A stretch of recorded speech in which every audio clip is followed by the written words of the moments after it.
नमस्कार साथियों। व्याकरण शिक्षण विधियों के अंतर्गत हम व्याकरण शिक्षण पढ़ रहे थे और लास्ट क्लास में व्याकरण शिक्षण से संबंधित जो विशेष बातें वगैरह थी, तथ्य वगैरह थे, सूचनाएं थी, व्याकरण शिक्षण के उद्देश्य थे, वो सारे हम पढ़ चुके थे। और आज हम पढ़ने वाले व्याकरण शिक्षण की विधियों के बारे में। व्याकरण शिक्षण की विधियां।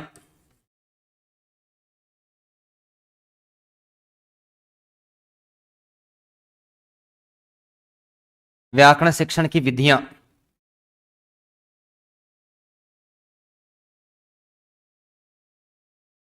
और व्याकरण शिक्षण की विधियों में दोस्तों आज हम सबसे पहले अध्ययन करने वाले हैं आगमन विधि का।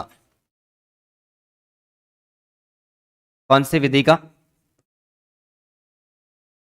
आगमन विधि। आगमन विधि का दोस्तों वैश्विक स्तर पर जो प्रवर्तक है इसका, वैश्विक स्तर पर इसका जो प्रवर्तक है, वैश्विक स्तर पर इसका जो प्रवर्तक है वो अरस्तु को माना जाता है दोस्तों। वैश्विक स्तर पर इसका जो प्रतिपादक, जो प्रवर्तक कह सकते हैं, वो कौन माना जाता है? अरस्तु। जबकि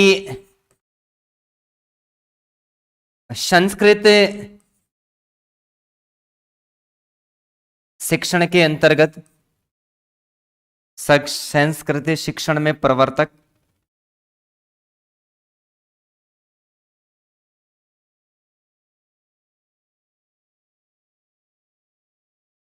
महर्षि पतंजलि को माना जाता है। किसको माना जाता है? महर्षि पतंजलि।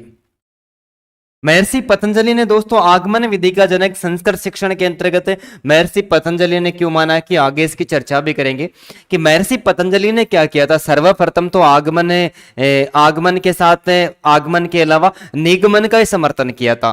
किसका किया था? सिखाने के लिए निगमन विधि को सर्वश्रेष्ठ पाणिनि, कात्यायन और महर्षि पतंजलि के द्वारा माना गया था। लेकिन अंत में जाकर पतंजलि ने क्या किया था कि निगमन का साथ छोड़कर आगमन को वरीयता दी। इसने क्या दी? आगमन को वरीयता दी। और संस्कृत शिक्षण से हिंदी जो शिक्षण है, संस्कृत शिक्षण से जो विधियां हैं वो हिंदी शिक्षण के अंतर्गत क्या की गई? शामिल की गई। तो यदि हिंदी के अंतर्गत इसका प्रवर्तक पूछा जाता है तो दोस्तों फिर संस्कृत से हिंदी में शामिल की गई। तो हिंदी भाषा के अंतर्गत, हिंदी शिक्षण के अंतर्गत भी इसका जो प्रवर्तक है वो महर्षि पतंजलि को ही माना जाता है।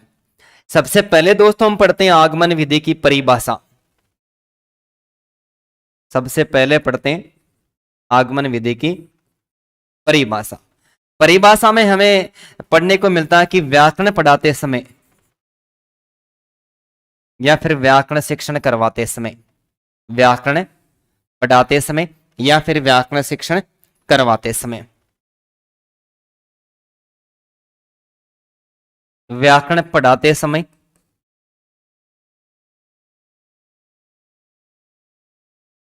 व्याकरण पढ़ाते समय यदि कोई शिक्षक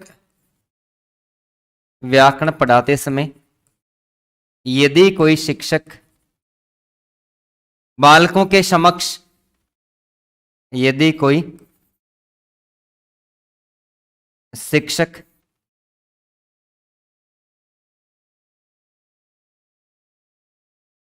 बालकों के समक्ष, यदि कोई शिक्षक बालकों के समक्ष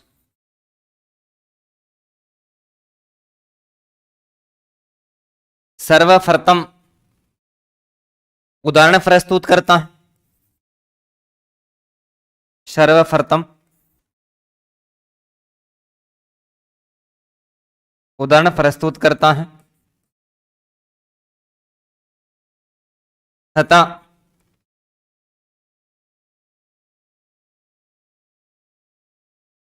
उदाहरणों की समानता को देखकर, उदाहरणों की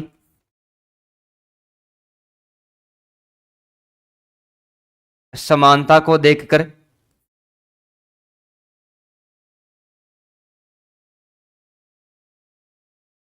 विद्यार्थियों की सहायता से विद्यार्थियों की सहायता से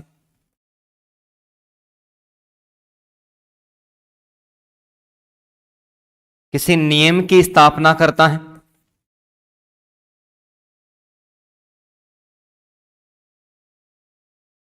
किसी नियम की स्थापना करता है तथा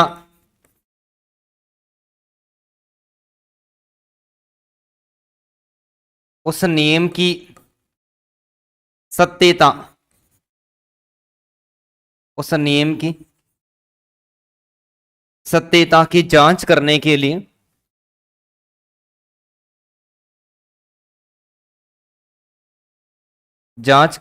लिए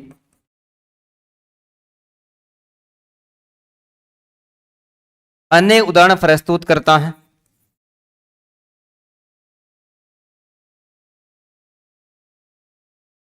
अन्य उदाहरण प्रस्तुत करता है।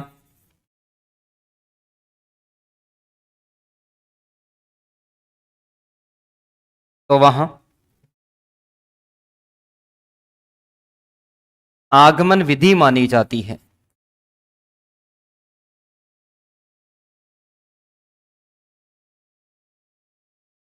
ठीक है दोस्तों, आगमन विधि के अंतर्गत शिक्षक सबसे पहले क्या करता है? शिक्षक सर्वप्रथम आगमन विधि के अंतर्गत विद्यार्थियों के समक्ष सर्वप्रथम उदाहरण प्रस्तुत करता है। क्या करता है? उदाहरण प्रस्तुत करता है। और उदाहरण प्रस्तुत करने के बाद में विद्यार्थियों की सहायता से वो किसी नियम की स्थापना करता है। क्या करता है? नियम की स्थापना करता है। और वो नियम जो उसने बनाया है वो सही तरीके से काम कर रहा है या नहीं कर रहा है, उसकी सत्यता की जांच करने के लिए क्या करता है दोस्तों? अन्य उदाहरण प्रस्तुत करता है। तो अन्य उदाहरण प्रस्तुत करता है तो वहां पर जो विधि मानी जाती है वो कौन सी मानी जाती है दोस्तों? वहां पर जो विधि है वो आगमन विधि मानी जाती है। इस प्रकार से शिक्षण कार्य कक्षा कक्ष में व्याकरण का शिक्षण कार्य कोई शिक्षक करवाता है तो वो कौन सी विधि से पढ़ा रहा होता है दोस्तों? वो आगमन विधि के द्वारा पढ़ा रहा है। जैसे अब इस परिभाषा के अंतर्गत जो परिभाषा पढ़ी दोस्तों, इस परिभाषा से ही आगमन विधि के 4 सोपान भी निकल के आते हैं, जिसके अंतर्गत हम दोनों प्रकार की चर्चा करने वाले हैं। इस परिभाषा से आगमन विधि के सोपान निकल कर आते हैं।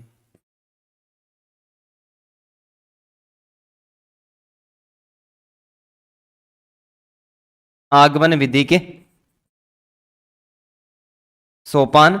और प्रश्न दोस्तों यहां से इंपॉर्टेंट पूछा जाता है, आगमन विधि के मुख्य रूप से कितने सोपान माने जाते हैं?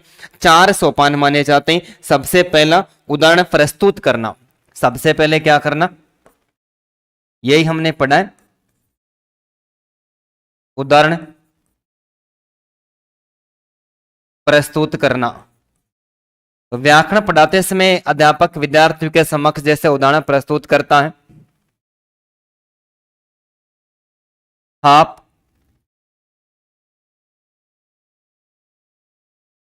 काफ वाक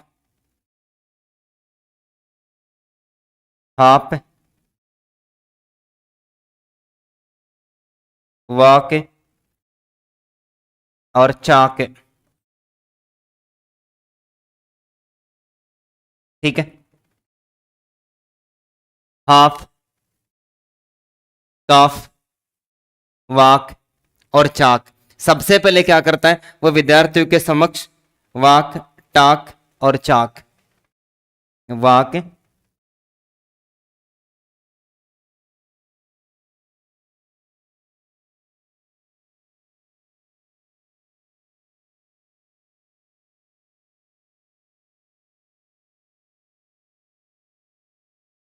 टाक वाक और चाक।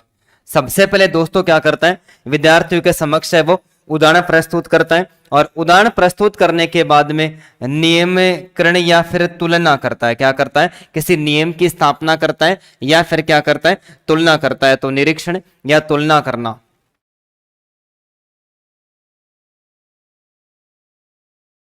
निरीक्षण या तुलना। निरीक्षण और तुलना करते समय क्या करता है? निरीक्षण और तुलना करते समय सबसे पहले वो क्या करता है दोस्तों? उदाहरणों की समानता को देखता है।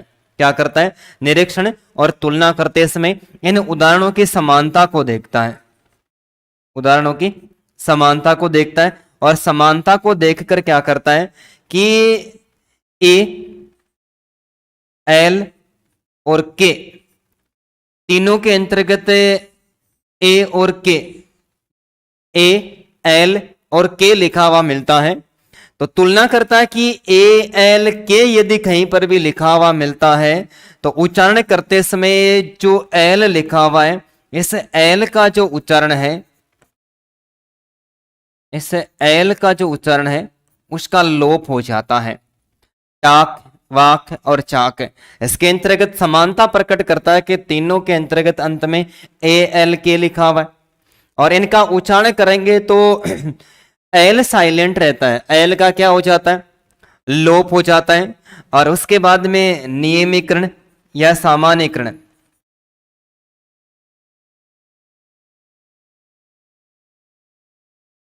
सामान्यीकरण या नियमीकरण,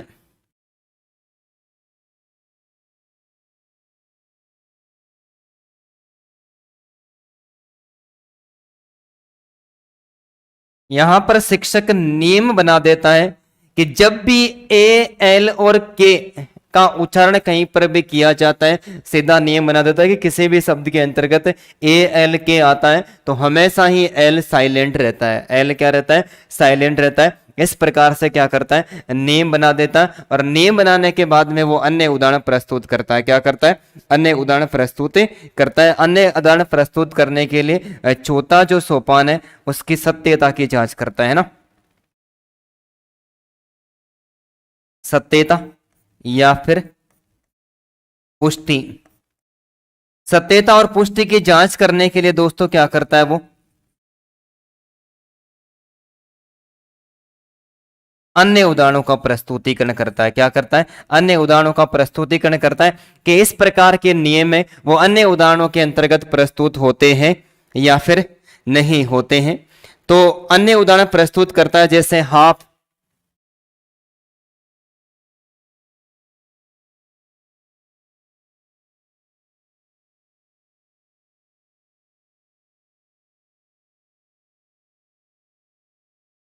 हाफ, काफ, बाम।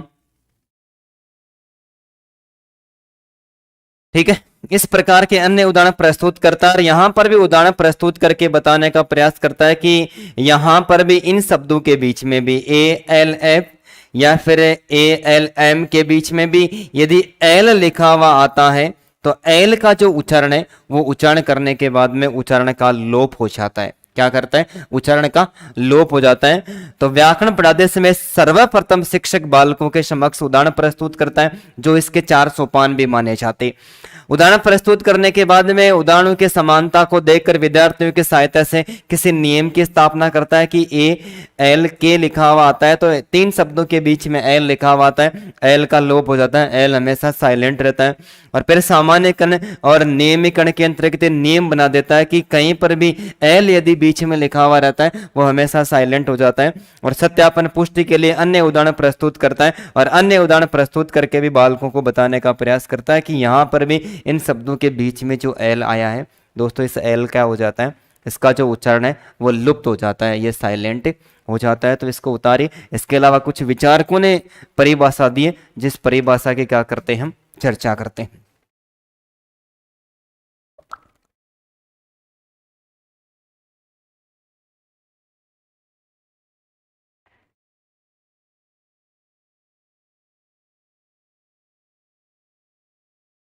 सबसे पहले दोस्तों परिभाषा पढ़ते हैं आगमन विधि में लेंडन के अनुसार, लेंडन के अनुसार पहली परिभाषा पढ़ते हैं लेंडन के अनुसार। और लेंडन कहता है कि बालकों के समक्ष सर्वप्रथम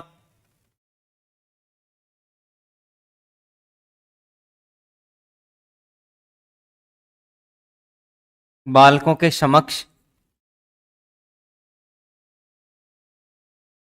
सर्वप्रथम बालकों के समक्ष सर्वप्रथम कोई तथ्य,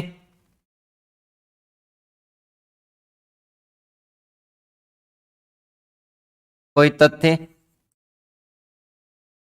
विषय या वस्तु प्रस्तुत की जाती है,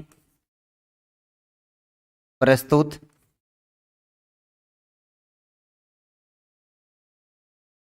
की जाती है।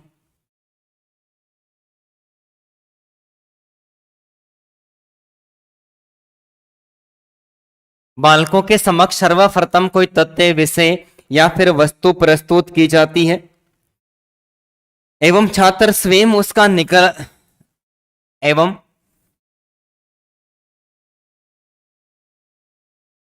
छात्र उसका स्वयं निष्कर्ष निकालने का, स्वयं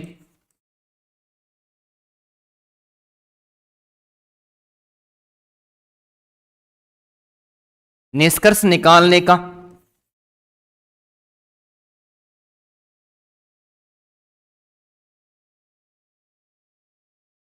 प्रयास करते हैं तो उसे आगमन विधि कहते हैं।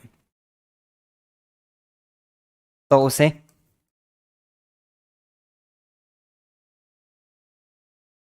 आगमन विधि कहते हैं। बालकों के समक्ष सर्वप्रथम कोई तथ्य, विषय, वस्तु या फिर ऐसा करते हैं कि उदाहरण, विषय, वस्तु या फिर उदाहरण प्रस्तुत किया जाता है। और सबसे पहले उदाहरण प्रस्तुत किया जाता है तो दोस्तों उदाहरण तो आगमन विधि के अंतर्गत ही प्रस्तुत किया जाता है। ये प्रस्तुत करने के बाद में बालक स्वयं उसका निष्कर्ष निकालने का प्रयास करते हैं तो वहां पर जो विधि मानी जाती है वो कौन सी मानी जाती है? आगमन विधि मानी जाती है। और ये परिभाषा किस विचारक के द्वारा प्रस्तुत की गई? दोस्तों ये परिभाषा लैंडन के अनुसार प्रस्तुत की गई है। इसके अलावा हमें परिभाषा पढ़ने को मिलती है प्रोफेसर यंग के अनुसार।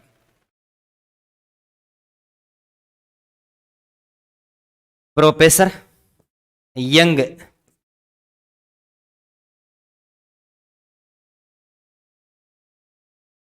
प्रोफेसर यंग के अनुसार, और प्रोफेसर यंग दोस्तों प्रस्तुत करता है कि जिस विधि में छात्र, जिस विधि में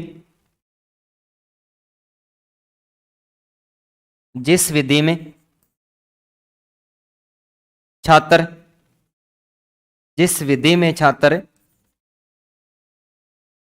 विविध स्थूल तथ्यों के आधार पर, स्थूल तथ्यों के आधार पर स्वयं किसी नियम या सिद्धांत की रचना करते हैं। क्या करते हैं? स्वयं किसी विशेष नियम, स्वयं किसी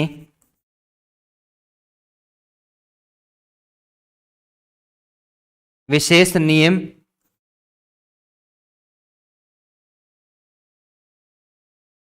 या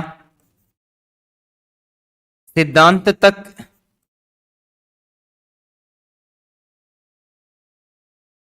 पहुंचते हैं तो वह आगमन विधि कहलाती है। तो वह आगमन विधि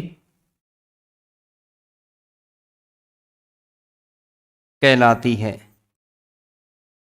ठीक है, कि जिस विधि में छात्र विविध स्थूल तथ्यों के आधार पर, दोस्तों स्थूल तथ्य होते हैं प्रत्यक्ष विषय वस्तु। प्रत्यक्ष वो होती है जो आंखों के सामने होती है, यानी कक्ष के अंतर्गत कोई अध्यापक या शिक्षक पढ़ाने के लिए आता है तो स्थूल तथ्य यानी वो कुछ मॉडल या प्रतिमान प्रस्तुत करता है बालकों के सामने। मॉडल या प्रतिमान बालकों के सामने प्रस्तुत करता है। और ये उदाहरण, प्रतिमान या मॉडल को आप सीधा उदाहरण कह सकते हैं, वो उदाहरण प्रस्तुत करता है। और उदाहरण प्रस्तुत करने के बाद में विद्यार्थी किसी नियम या सिद्धांत की रचना करने का कार्य करते हैं तो वहां पर आगमन विधि कहलाती है। क्या कहलाती है? आगमन विधि कहलाती है। जैसे स्थूल तथ्यों का हम इस आधार पर भी अर्थ निष्कर्ष निकाल सकते हैं कि जब ज्योग्राफी का जो अध्यापक होता है, ज्योग्राफी का अध्यापक यदि कक्ष में पढ़ाने की शुरुआत करता है, तब वो स्थूल तथ्यों को प्रस्तुत करने के लिए मॉडल या प्रतिमान साथ में लेकर जाता है, जैसे मानचित्र या फिर मानचित्र के अलावा वो ग्लोब। मानचित्र और ग्लोब से वो अध्ययन कार्य करवाता है, लेकिन मानचित्र और ग्लोब से अध्ययन कार्य करवाने के बाद में धीरे धीरे उसको हटा देता है, धीरे धीरे उसको हटा देता है। और हटाने के बाद में बिना मानचित्र और बिना गोल पे बिना उसे ग्लोब के शिक्षण कार्य करवाता है। तो वहां पर जो विधि होती है दोस्तों, वो आगमन विधि होती है। तो पहले स्थूल तथ्यों के आधार पर फिर उन स्थूल तथ्यों को हटाकर ज्ञान करवाता है। तो ये इस शिक्षण विधि का सूत्र भी माना जाता है, स्थूल से सूक्ष्म की ओर, स्थूल से सूक्ष्म की ओर।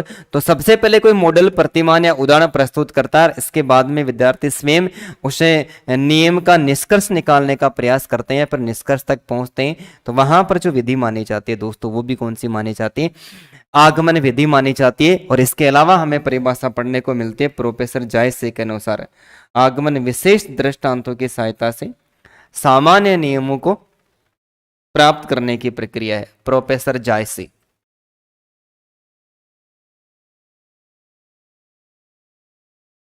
प्रोफेसर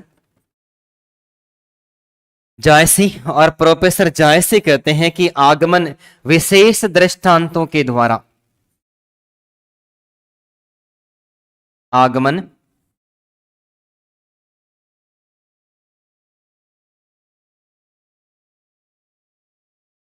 आगमन विधि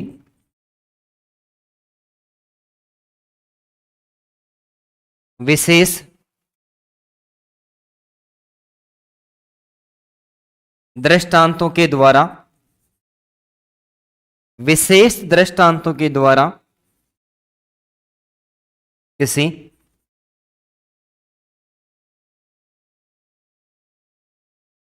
विशेष नियम को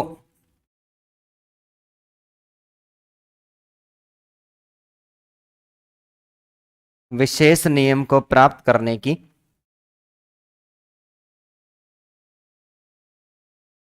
योग्यता है। तो प्रोफेसर जायसे कहता है कि आगमन विधि विशेष दृष्टांत, दोस्तों दृष्टांत उदाहरण को ही कहते हैं वैसे तो, लेकिन उदाहरणों के अंतर्गत और दृष्टांतों के अंतर्गत थोड़ा बहुत फर्क है। उदाहरण और दृष्टांत में थोड़ा बहुत फर्क है। दृष्टांतों के अंतर्गत किसी भी विषय वस्तु का उपमेय, उपमान, वो साधारण जो धर्म होता है दोस्तों, उपमेय, उपमान और साधारण धर्म का बिंब प्रतिबिंब का भाव दिखाई देता है। बिंब प्रतिबिंब,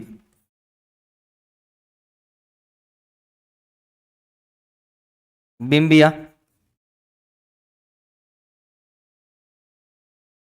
प्रतिबिंब का भाव दिखाई देता है। कहने का मतलब है एक बात कही जाती है, कोई एक उदाहरण प्रस्तुत किया जाता है जिसमें उपमेय, उपमान और साधारण धर्म होता है, उसकी समानता को प्रकट करने के लिए जो दूसरी पंक्ति होती है, उस दूसरी पंक्ति में भी उपमेय, उपमान और साधारण धर्म दोनों समान समान होते हैं।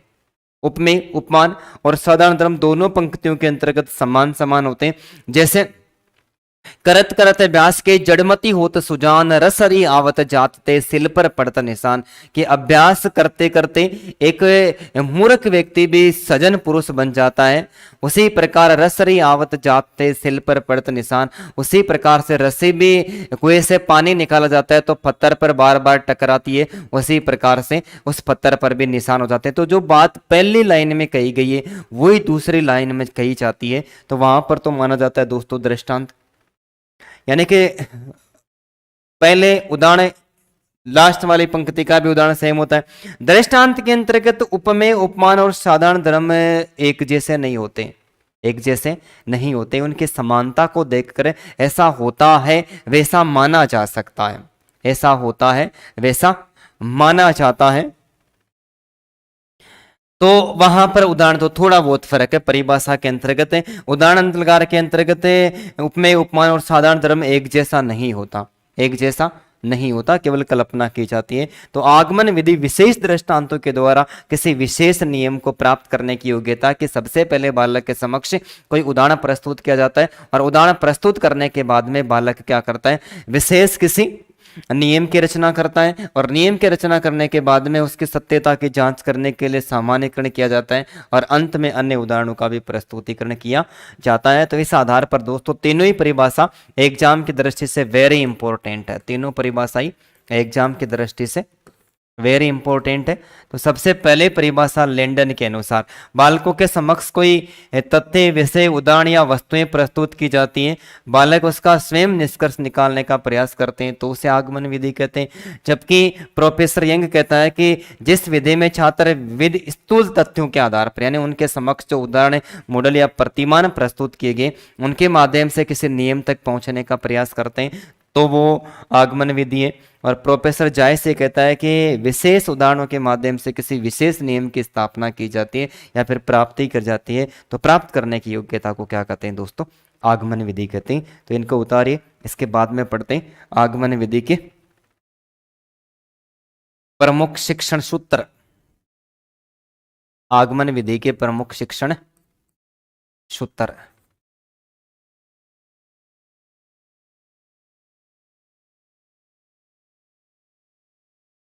आगमन विधि के प्रमुख शिक्षण सूत्र। दोस्तों आगमन विधि के प्रमुख शिक्षण सूत्रों से संबंधित ग्रेड सेकंड और रिट दोनों के अंतर्गत बार बार प्रश्न पूछे जाते हैं, जिसके अंतर्गत जो निगमन विधि है उसके जो नियम और उदाहरण है वो आपस में टकराते हैं। तो आगमन विधि के जो शिक्षण सूत्र हमें प्राप्त होते हैं उसमें सबसे पहला हमें पढ़ने को मिलता उदाहरण से नियम की ओर। उदाहरण से पहला शिक्षण सूत्र है उदाहरण से नियम की ओर। तो परिभाषाओं में अभी सबसे पहले हमने यही पढ़ा है कि बालकों के समक्ष आगमन विधि में सबसे पहले उदाहरण प्रस्तुत किए जाते हैं और उदाहरण प्रस्तुत करने के बाद में विद्यार्थियों की सहायता से नियम की स्थापना की जाती है। तो पहला जो सूत्र पढ़ने को मिलता है वो उदाहरण से नियम की ओर, इसके अलावा विशिष्ट से सामान्य की ओर।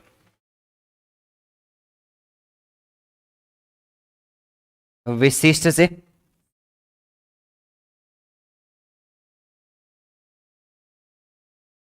सामान्य की ओर, यानी कक्षा कक्ष के अंतर्गत व्याकरण शिक्षण का ज्ञान करवाते समय एक अध्यापक बालकों को विशेष बातें सबसे पहले बताता है। क्या बताता है? विशेष बातें सबसे पहले बताता है और विशेष बातें बताने के बाद में बालकों को सामान्य बातें बताने का प्रयास करता है। इसके अलावा ज्ञात से अज्ञात की ओर, ज्ञात से अज्ञात की ओर।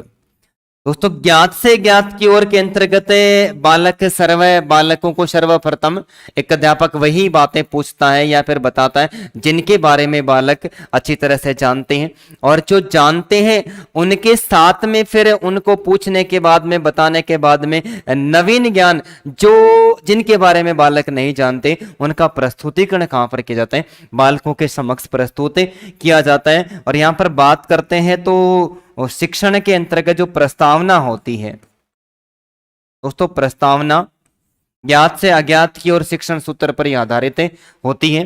अर्थात प्रस्तावना के अंतर्गत अध्यापक बालकों से सबसे पहले वही प्रश्न पूछता है कि जिसके बारे में जानते हैं। जैसे पूछता है कि आपका गांव कौन सा है, तो गांव यदि वो बताता है कि हम कुचामन, गांव कौन सा है, कोई कुछामण का कोई गांव आजकल जिला बन गया है, तो जैसे गांव पूछा जाता है कि गांव कौन सा है, राणासर। राणासर कौन से जिले के अंतर्गत आता है? अब प्रस्तावना के अंतर्गत दोस्तों जहां से पर उत्तर प्राप्त होता है उस उत्तर से दूसरा प्रश्न तो पूछा जाता है कि राणासर कौन से जिले में आता है, तो वहां पर जिला डीडवाना कुचामन, डीडवाना कुचामन से प्रश्न बनेगा कि डीडवाना कुचामन कौन से राज्य में है, तो राज्य क्या आ जाएगा, राजस्थान आ जाएगा। राजस्थान कौन से देश में आता है, तो भारत। फिर पूछा जाएगा कि भारत की राजधानी कौन सी है, भारत की राजधानी कौन सी है, तो भारत की राजधानी बच्चे बताएंगे दिल्ली। और सबसे लास्ट में ये समस्यात्मक प्रश्न पूछेगा कि दिल्ली के बारे में आप क्या जानते हैं, दिल्ली के बारे में आप क्या जानते हैं, दिल्ली के बारे में आप क्या जानते हैं। तो इस आधार पर बालकों को ज्ञात से ज्ञात की ओर वो जो बातें अध्यापक सबसे पहले बताएगा जिसके बारे में विद्यार्थी जानते हैं, उसके बाद में अंत में समस्यात्मक प्रश्न बना के पूर्व ज्ञान को नवीन ज्ञान के साथ में जोड़ता हुआ फिर अन्य जो नवीन ज्ञान है उसका प्रस्तुतिकरण बालकों के समक्ष करेगा। इसके अलावा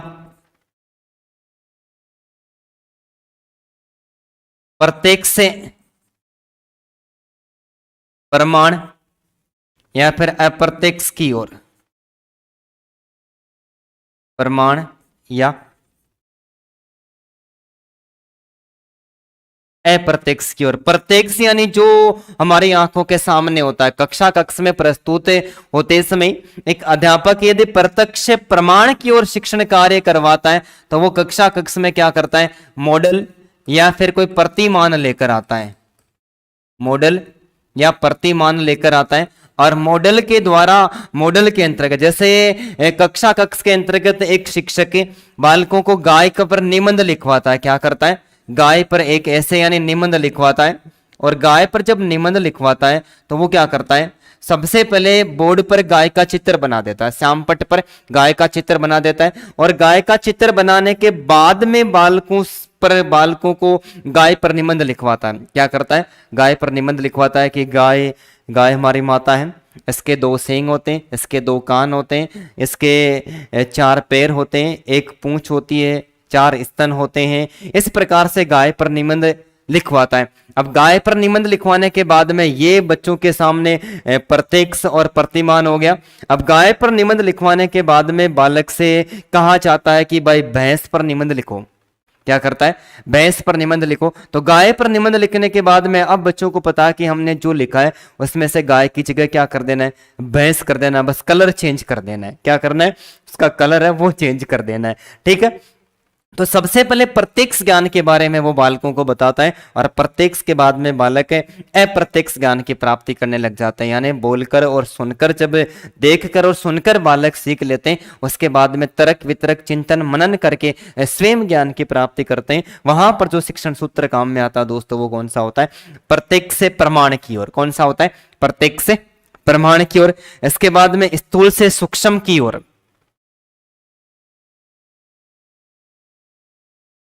स्थूल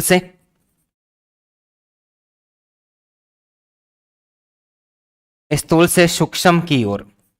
स्थूल तत्वों की अभी थोड़ी देर पहले चर्चा करे थे कि स्थूल से सूक्ष्म की ओर, कि यदि ज्योग्राफी का कोई अध्यापक है और वो ज्योग्राफी का अध्यापक स्थूल से सूक्ष्म की ओर शिक्षण सूत्र के माध्यम से पढ़ाता है तो विद्यार्थियों को पढ़ाते समय कक्षा कक्ष के अंतर्गत वो क्या करेगा, सबसे पहले शुरुआत करेगा तो वो मानचित्र, और मानचित्र के साथ में वो ग्लोब से पढ़ाएगा, क्या करेगा, मानचित्र और ग्लोब से पढ़ाएगा। लेकिन धीरे धीरे क्या करेगा, मानचित्र और ग्लोब को हटा देगा और बिना मानचित्र और ग्लोब की सहायता से बालकों को शिक्षण कार्य करवाएगा। तो वो स्थूल से सूक्ष्म की ओर शिक्षण सूत्र माना जाता है। इसके अलावा हमें पढ़ने को मिलता है मूर्त से अमूर्त की ओर।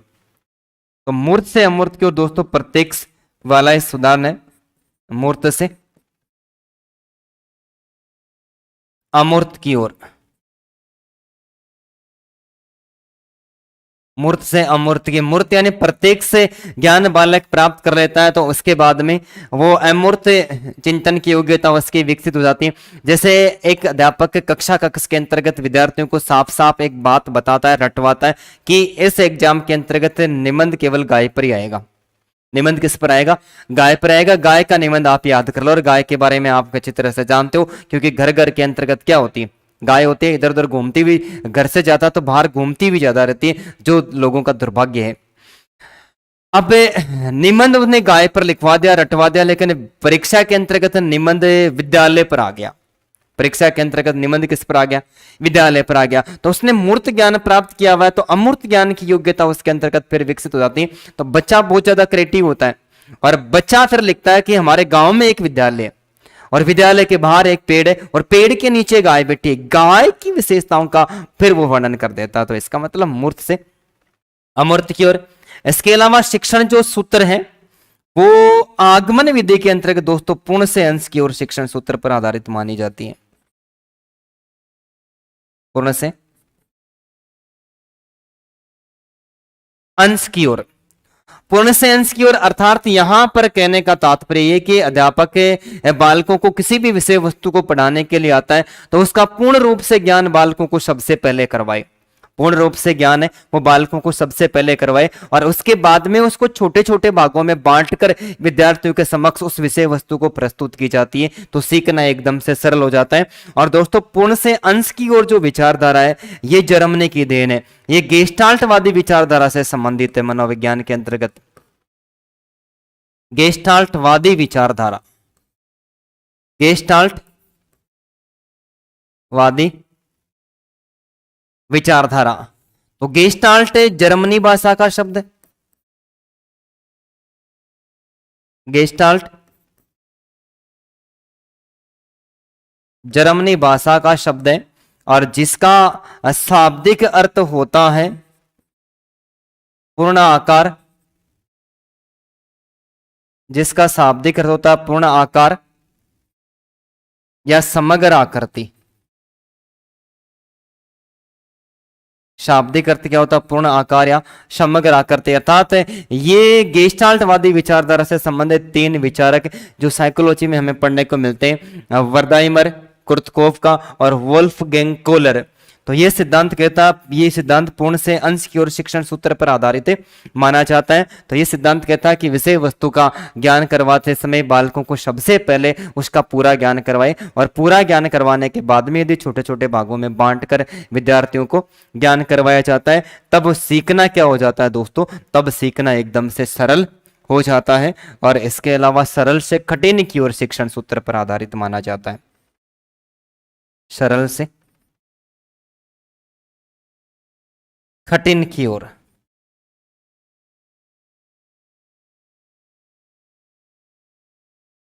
सरल से कठिन की ओर शिक्षण सूत्र आगमन विधि पर माना जाता है। दोस्तों पाठ्यक्रम का जो निर्माण किया जाता है ना, पाठ्यक्रम का निर्माण, किसी भी किताब की रचना की जाती है तो वो किताब की जो रचना है दोस्तों, पाठ्यक्रम का निर्माण है, सरल से कठिन की ओर शिक्षण सूत्र पर आधारित माना जाता है। उस किताब के अंतर्गत जो पाठ होते हैं शुरुआत वाले वो सामान्य और सरल पाठ होते हैं, और उसके बाद में उसके अंतर्गत कठिन पाठ्यक्रम आगे आगे, जैसे अब सरल जो विषय वस्तु है उसका बालक ज्ञान प्राप्त करना सीख जाता है, उसके बाद में कठिन विषय वस्तु का ज्ञान है वो बालकों को आसानी के साथ में दिया जा सकता है, सीखना भी सरल हो जाता है। अब यदि इन उदाहरणों को दोस्तों विपरीत तरीके से पूछना शुरू कर देता है तो ये सारे के सारे निगमन विधि के उदाहरण, नियम से उदाहरण की ओर, सामान्य से विशेष की ओर, अज्ञात से ज्ञात की ओर, प्रमाण से प्रत्यक्ष की ओर, सूक्ष्म से स्थूल की ओर, अमूर्त से मूर्त की ओर, अंश से पूर्ण की ओर, कठिन से सरल की ओर, यदि इस प्रकार से पूछा जाता है तो ये निगमन विधि के हो जाएंगे। और तो यहाँ पर ये शिक्षण सूत्र कितने हो गए दोस्तों? 8 शिक्षण सूत्र हो गए, और बार बार एग्जाम के अंतर्गत पूछे जाते हैं। तो ये दोनों तरीके आप अच्छी तरह से याद रखिए, क्योंकि इसके अंतर्गत कंफ्यूज हो जाता है। आगमन विधि का शिक्षण सूत्र पूछेगा तो निगमन का देगा, इसको एक दो को इसके अंतर्गत से कौन सा है तो एक सीधा देगा, तीन को विपरीत कर देगा, और इसके अलावा कौन सा नहीं है तो तीन को सही देकर एक को विपरीत कर देगा। एग्जाम के अंतर्गत बार बार प्रश्न ऐसे देखने को मिलते हैं। तो इसके बाद में उतारिए, इसके बाद में पढ़ते हैं आगमन विषय के दोष और गुण, दोनों की चर्चा करते हैं।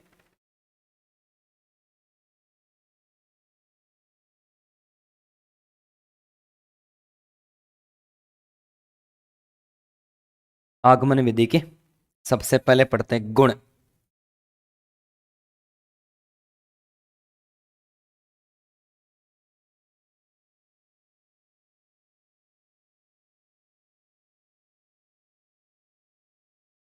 आगमन विधि के गुण, और गुण के अंतर्गत सबसे पहला गुण है प्राथमिक स्तर पर। कौन से स्तर पर? प्राथमिक स्तर पर।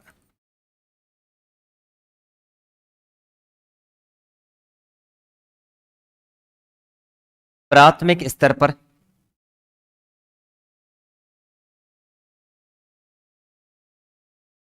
शिक्षण की सर्वश्रेष्ठ विधि है,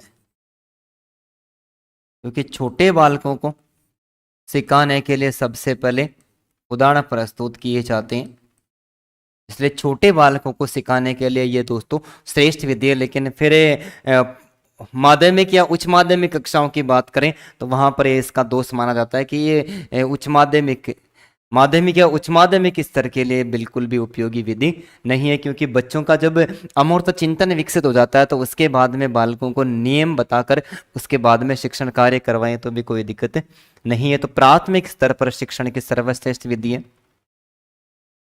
प्राप्त ज्ञान, इस विधि के द्वारा जो ज्ञान प्राप्त किया जाता है, प्राप्त ज्ञान स्थायी होता है।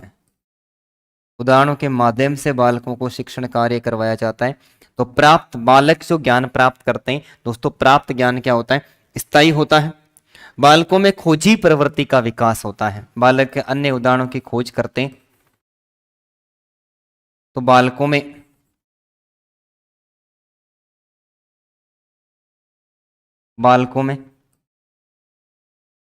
खोजी प्रवृत्ति का विकास होता है। बालकों में खोजी प्रवृत्ति का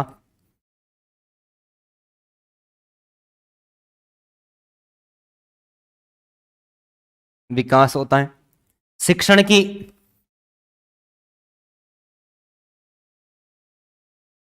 की मनोवैज्ञानिक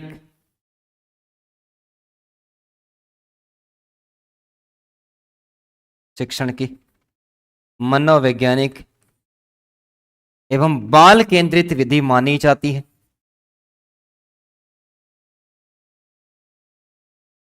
बाल केंद्रित विधि मानी जाती है शिक्षण की। यह प्रश्न भी रिट के अंतर्गत दोस्तों पूछा जा चुका है। मनोवैज्ञानिक विधि, आगमन विधि, जबकि निगमन विधि अमनोवैज्ञानिक विधि मानी जाती है। आगे पढ़ेंगे, उसके बाद में चर्चा भी करेंगे। बालकों में स्मरण शक्ति और ग्रहण शक्ति का विकास होता है।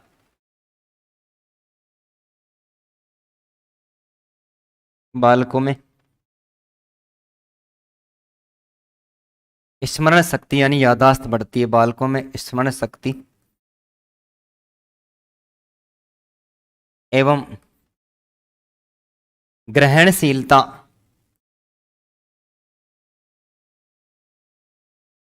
का विकास होता है।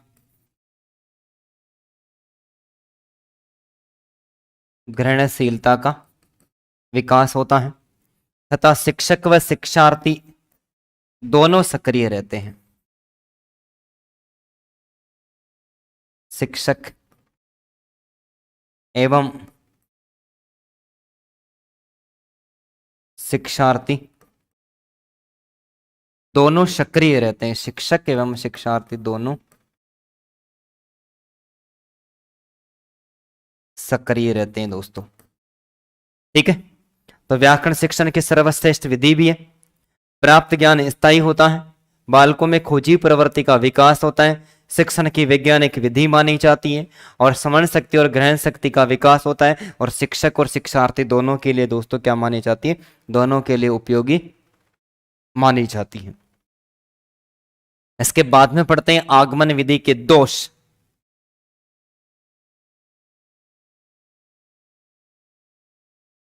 आगमन विधि के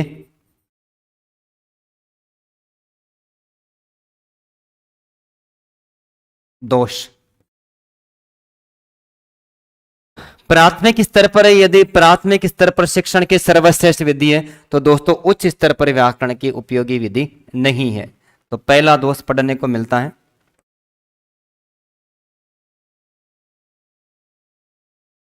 उच्च स्तर पर व्याकरण शिक्षण के लिए उच्च स्तर पर व्याकरण शिक्षण के लिए अनुपयोगी विधि है।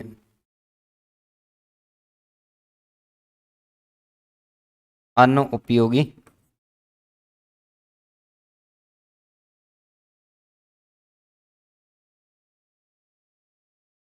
अनुपयोगी विधि है। ठीक है। उच्च स्तर पर व्याकरण शिक्षण की कैसी विधि है दोस्तों? अनुपयोगी विधि है। समय और परिश्रम इस विधि से पढ़ाते समय, इस विधि से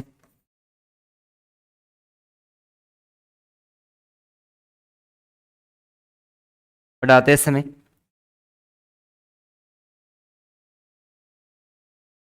शिक्षक को समय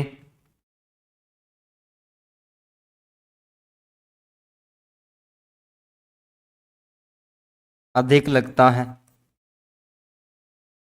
तथा परिश्रम भी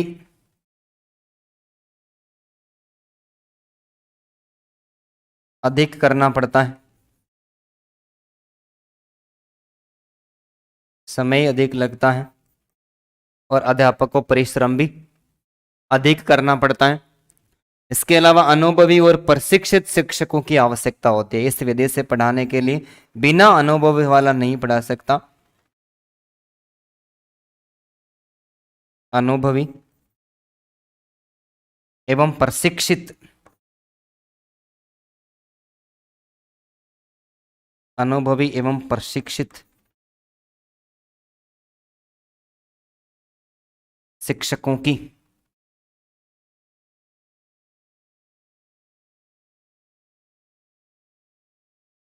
आवश्यकता होती है। अनुभवी, बिना अनुभव के दोस्तों उदाहरणों का प्रस्तुतिकरण करना, नियम वगैरह बनाना, नियम वगैरह निकालना, ये सारी बातें बिना अनुभव वाला शिक्षक है वो कभी भी प्रस्तुत नहीं कर सकता है। इसके अलावा शिक्षण की गति मंद और पाठ्यक्रम समय पर पूरा नहीं होता है।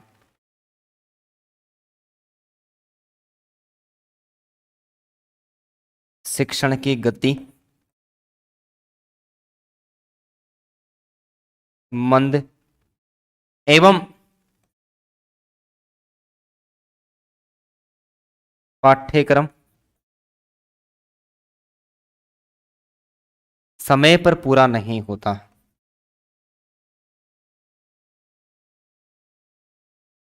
पाठ्यक्रम उदाहरण प्रस्तुत करेगा, नियम बनाएगा, उदाहरण प्रस्तुत करेगा, इस आधार पर ही शिक्षक पढ़ाता रहेगा तो फिर शिक्षण की गति भी धीरे चलती है, जैसे इस क्लास में हमने पढ़ा भी है। और पाठ्यक्रम भी इस विधि के द्वारा समय पर पूरा नहीं होता और समय व अधिकता की वजह से, समय व अधिकता की वजह से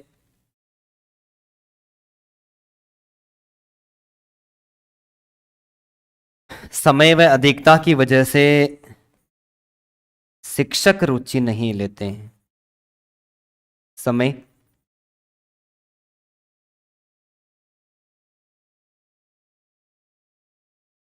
अधिकता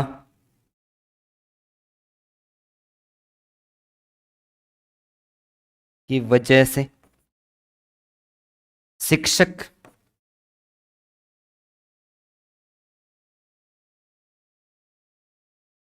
इस विधि से पढ़ाने में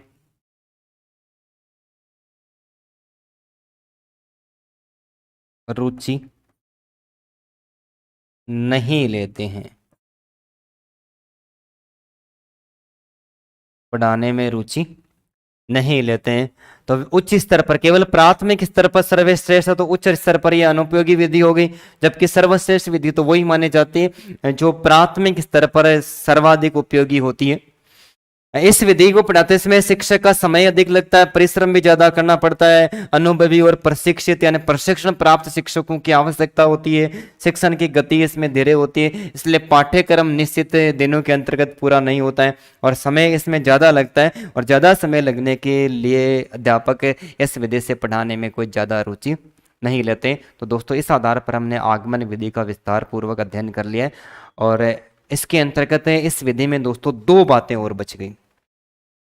इस विधि में दो बातें और बच गई, जिसके अंतर्गत हमें पढ़ने को मिलता है आगमन विधि के रूप। यहां से दोस्तों रिट के अंतर्गत भी प्रश्न पूछा गया था, लेकिन वो निगमन विधि के रूप में से पूछा गया था। आगमन विधि के रूप। तो आगमन विधि के दोस्तों दो रूप माने जाते हैं, इस बात को आप विशेष तौर पर ध्यान रखोगे। आगमन विधि के कितने रूप माने जाते हैं? दो रूप माने जाते हैं। दो में सबसे पहला हमें पढ़ने को मिलता है प्रयोग प्रणाली और दूसरा पढ़ने को मिलता है सहयोग प्रणाली। सबसे पहला प्रयोग प्रणाली, प्रयोग प्रणाली। और प्रयोग प्रणाली में हमें पढ़ने को मिलता है कि अब तक आगमन विधि में अब तक हमने जो शिक्षण प्रक्रिया पढ़ी है, अब तक जो शिक्षण प्रक्रिया पढ़ी है वो प्रयोग प्रणाली के अंतर्गत आती है। वो किसके अंतर्गत आती है? प्रयोग प्रणाली के अंतर्गत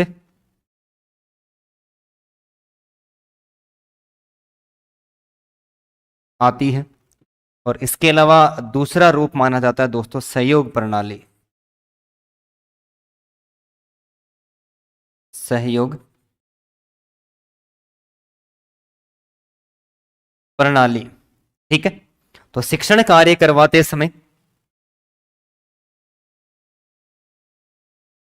शिक्षण कार्य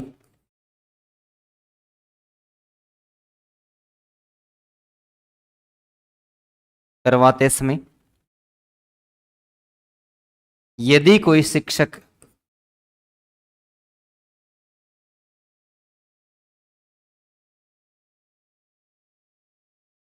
गद्य पद्य गद्य पद्य कविता कहानी पढ़ाने के दौरान अलग से व्याकरण नहीं पढ़ाकर,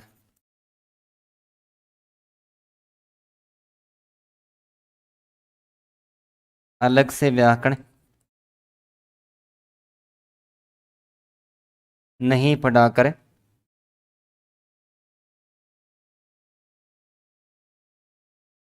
अलग से व्याकरण नहीं पढ़ाकर साथ ही ज्ञान करवा देता है,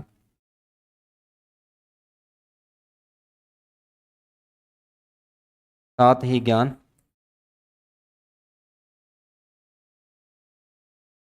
करवा देता है, तो वो सहयोग प्रणाली मानी जाती है। यानी अलग से व्याकरण शिक्षण का ज्ञान नहीं करवाता है। गद्य पद्य पढ़ाते समय कोई व्याकरण से संबंधित कोई पद आ जाता है तो वहां पर अध्यापक क्या करता है दोस्तों, उसी समय सोल्व करवा देता। जैसे